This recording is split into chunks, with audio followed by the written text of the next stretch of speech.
LeBron and AD will now have to focus on Nikola Jokic and Jamal Murray after a majority assumed that it would be an all-LA matchup against Kawhi and Paul George. So, Shannon, what does the Clippers' collapse mean for the Lakers? I mean, anything.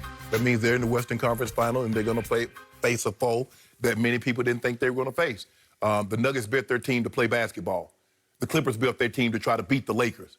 But along the way, remember, Skip Benson, I told you this.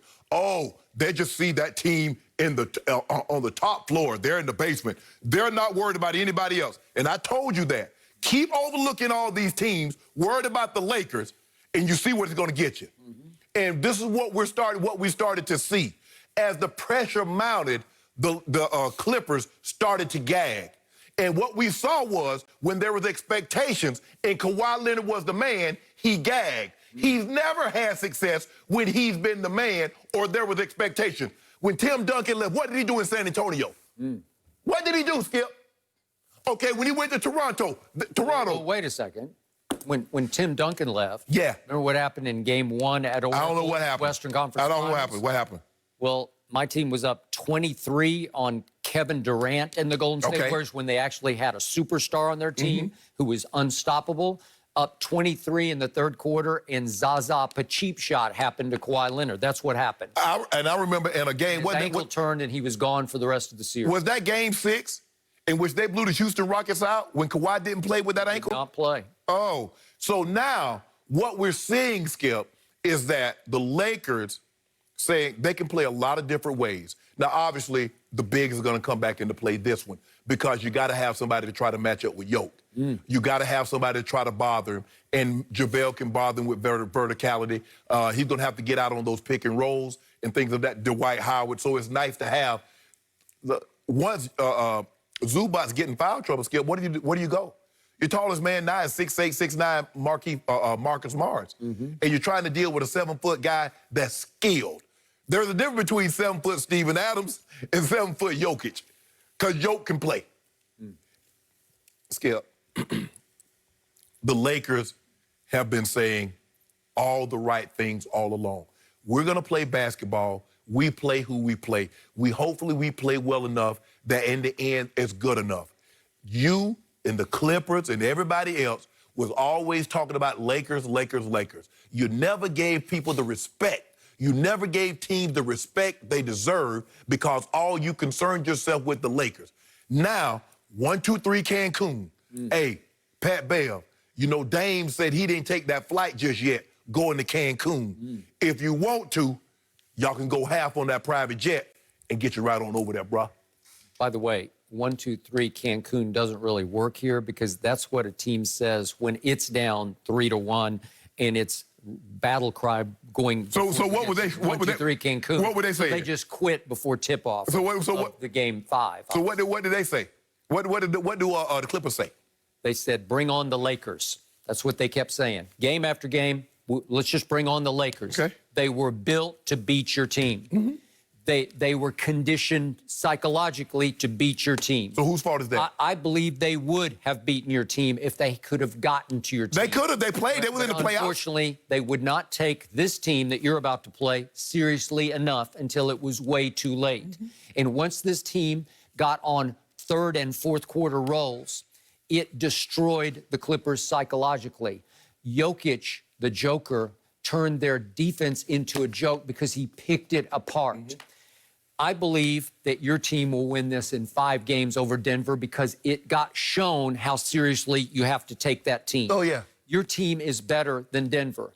Your team, I believe it will be Dwight Howard for the most part defending Joker because he can do it. He's a former multi-defensive player of the year. His feet are quicker than JaVale's. JaVale doesn't have quick enough feet to deal with this guy. Dwight is savvy enough. He's sort of, if you will, nasty enough. Like he knows all the tricks on defense. Right. He will bother Jokic more than. But Jokic's good at getting no fouls, Skip. You know how he comes through and you're like, oh, you see, he got me. Okay. But Zubac is just too nice a kid. You know, he'd try hard and he would just be on a string. He was just lost. Joker was playing with them. He was toying with them after a while. And the pass he threw at the end, this is a rub it in. You talking about over the head? Do we have that? By what? Yeah, here. That was Globetrotters. Yeah, this is just he's just toying with you. He's just clowning you. He throws it, no look, over and the head. And Bam tried to hurt the man. He did. He tried to take Bam dirty. That's dirty ball, bruh. Yeah. Look at this. Come on, bro. It ain't that serious. And actually, Pat Bev actually took the worst of that. He should have. Yeah. I was afraid Pat Bev had hurt his knee. Oh, well. Look at this. If he'd have been playing like that the whole game, maybe the outcome would have been different. Now, all of a sudden, he want to get tough and hard foul down 20. Here's what Denver is all about. It's ironic that the man who gets attributed the ultimate quote about the NBA is Doc Rivers. It's a make or miss league. Denver will shoot the lights out. It's like contagious three-point shooting because Joker will find open three-point shooters the way LeBron James can. Yes. He's right there in LeBron's stratosphere for being able to look over the defense at 7 feet tall and throw baseball passes to wide open three-point shooters who shoot it with conviction. Like the body language of the Nuggets is when they push into a three, you just think, that's good. Michael Porter Jr., he is just stroking threes like he means it. So here's the problem with that. Look what Denver did in the fourth quarters of games 5, 6, and 7. 3 straight closeout games. They shot 64% in the fourth quarters from 3. They made 16 of 25. That's hard to beat.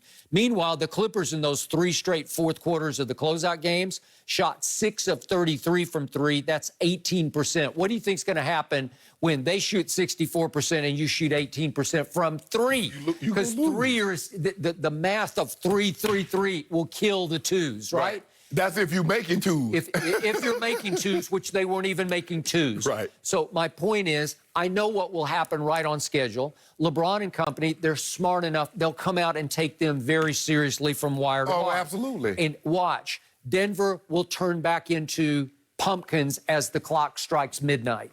They will start missing more threes than they make because it's just going to happen. They've been just crazy hot from 3 in 6 straight closeout games, 3 against Utah, then 3 against the Clippers. Right. Well, again, do I think LeBron, they're just better. They'll win this in 5 games. They'll know how to do it. They'll know. And by the way, remember, the Clippers loved the LeBron matchup, as we saw in the first 2 games, opening night, Christmas.